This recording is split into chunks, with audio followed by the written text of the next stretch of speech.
सुनिए, हमेशा याद रखिए,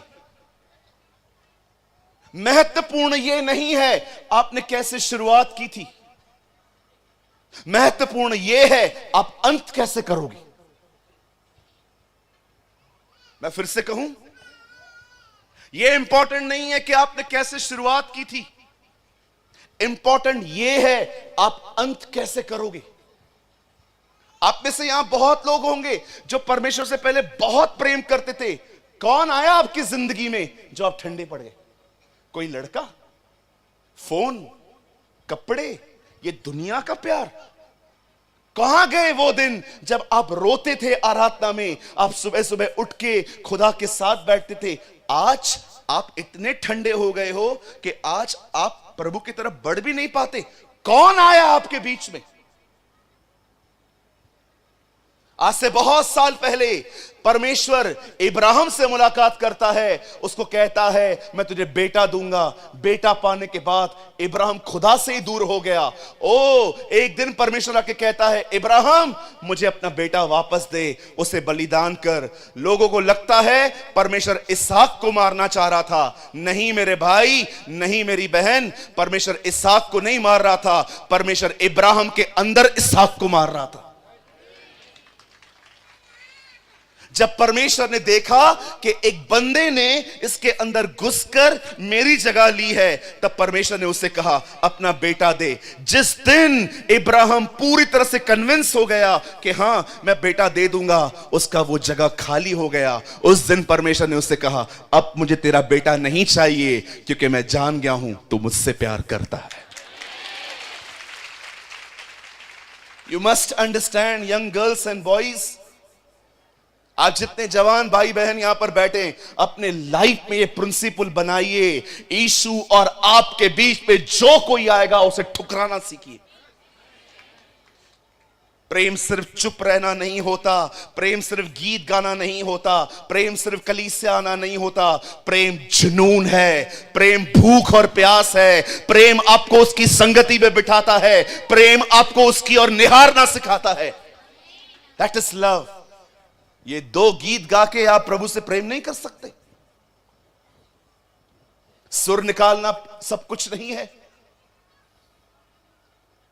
love is passion, love is longing, love is hungerness. प्रेम भूख होनी चाहिए। प्रेम आपको रहने नहीं देता जब तक वो आपसे बात न करे। आज बहुत से लोग हैं जिनकी शुरुआत बहुत अच्छी थी, अंत खराब हो रहा है। आप देखिए आजकल कलीसिया के अंदर, बहुत सारी जगहों के अंदर आप देखिए हालात क्या हैं। लोग चलती हुई सभा में फोन यूज करते, कलीसिया के अंदर लड़के लड़कियां बात करते हैं गलत बातें।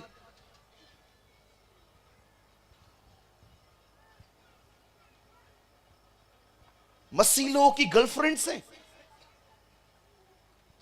एक को मैंने कहा यह गलत है, बोलता है एक ही तो रखी है। मैंने कहा और क्या 15 रखेगा? एक को मैंने समझाया भैया तू क्या कर रहा है? मैं उसके बगैर जी नहीं सकता। क्या?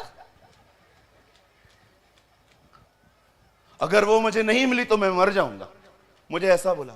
मैंने कहा चल मैं मारता हूं तुझे, चल। ये जिंदगी है?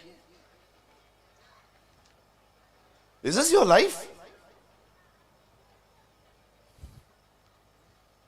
क्या परमेश्वर ऐसे संबंधों को आशीष देता है? Let God bless these filthy relationships.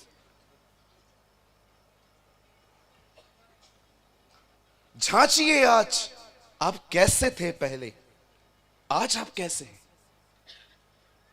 कैसे शुरुआत की थी आपने, और आपका अंत कैसे होना है?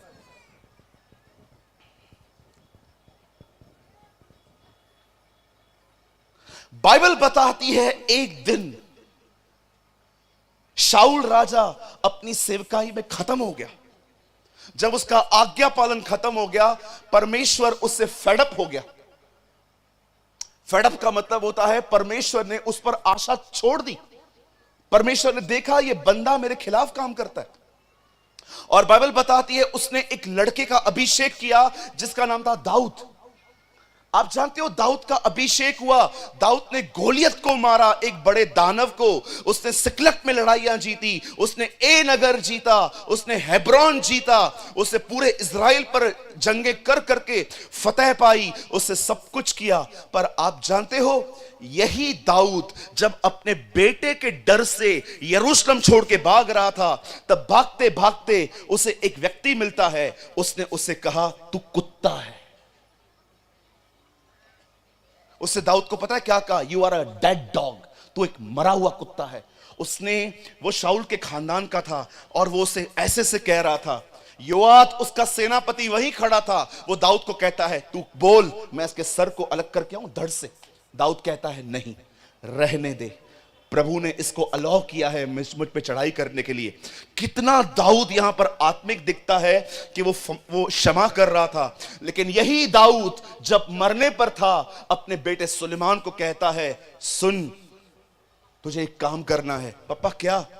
गो and kill this grey hair man, जा उस पक्के बाल वाले शिमी को मार दे। आप बिलीव कर सकते हैं एक व्यक्ति ने शुरुआत कैसे की थी? गोलियत को मारा, पूरे इज़राइल पर फतेह हासिल की। वो इतना शुद्ध व्यक्ति था कि 13 साल तक उसके ससुर ने उसे परेशान किया और उसकी मौत पर वो विलाप कर रहा था कि वो क्यों मरा। आप जानते हो उसका अंत कैसे हुआ? किसी को क्षमा न करके, ये उसका अंत था। बहुत लोग बिलीव ही नहीं करते। दाऊद जिसके गीत गाते हैं हम, ओ मेरा कटोरा उमड़ रहा है, उसका लेखक, हां उसके लेखक का अंत ऐसे हुआ। सुलेमान, जानते हो उसकी शुरुआत कैसे हुई? लड़का था वो, उससे प्रार्थना की प्रभु से। आप विश्वास करेंगे सुलेमान ने परमेश्वर से मुलाकात की थी। लिखा है प्रभु उसके सामने प्रकट हुआ और प्रभु ने उसको बोला बोल तुझे क्या चाहिए। वो कहता है प्रभु तेरी इतनी बड़ी प्रजा है, इनका न्याय करने के लिए, इन्हें समझने के लिए मुझे बुद्धि दे, मुझे समझ दे, अच्छा विवेक दे। परमेश्वर उससे कहता है मैं तुझे दूंगा, लेकिन जो तूने नहीं मांगा है ना मैं तुझे वो भी दूंगा, मैं तुझे पैसे दूंगा, मैं तुझे महिमा दूंगा।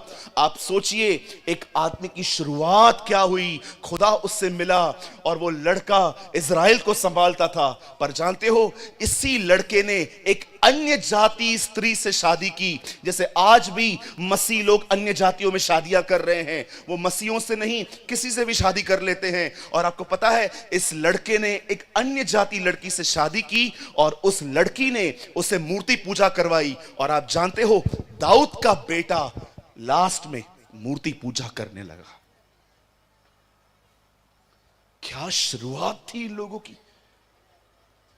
They killed the giants, उन्होंने दानवों को मार दिया। इस लड़के को देखो प्रभु से मिला था और अंत में आप जानते हो 1000 औरतें थी उसके पास, 300 बीवियां, 700 रखेलियां। अपने भोग विलास के लिए इतनी लड़कियां रखी उसने।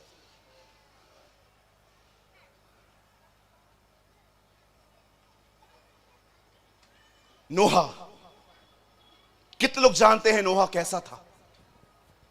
एक ऐसा व्यक्ति जिसे परमेश्वर बात करके कहता है सुन, ये पूरा नगर, ये पूरी दुनिया पाप कर रही है। लड़का लड़के से शादी कर रहा है, लड़कियां लड़कियों से शादी कर रही हैं, पूरी फॉर्निकेशन बड़ी पड़ी है। मैं इस नगर को, सब पूरी दुनिया को खत्म करने पर हूं, पर तू बोर्ड बना, मैं तुझे बचाऊंगा। 120 साल इतिहास कहता है नूह ने उस जलयान को बनाया और वचन कहता है उस आदमी का जल में यान उठाया गया। बाइबल बताती है 5 महीने तक उसका जहाज पानी के ऊपर तैर रहा था। उसके बाद वो नीचे उतरा।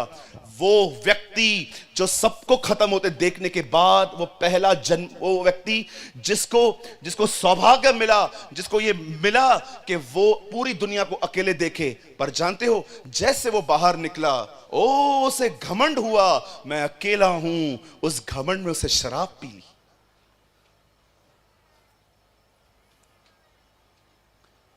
शराब पीने के बाद बगैर कपड़ों के सो गया।